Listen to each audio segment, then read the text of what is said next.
কলমি শাক রান্না করতে কিচ্ছু লাগে না। দুটো শুকনো লঙ্কা দিয়ে দিলাম, একটু কাঁচা লঙ্কা দিয়ে দেবো, কটা কাঁচা লঙ্কা দিয়ে দিলাম, ঝালটা ভালোই খাই আমরা, আর কালো জিরে দিয়ে দিলাম। ব্যাস, এটা ভাজা ভাজা হতে হতে কলমি শাকটা দিয়ে দেবো, একটু ভাজা হয়ে নিই। লঙ্কার কি সুন্দর গন্ধ বেরিয়ে গেছে, কালো জিরে আর লঙ্কার দারুণ গন্ধ বেরিয়েছে। দেখো খুন্তিটাও সামনে আনিনি, এখন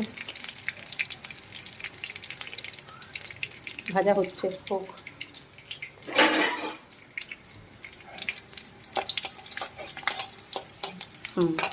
ভাজা ভাজা হয়ে গেছে, গন্ধটা খুব সুন্দর বেরিয়ে গেছে।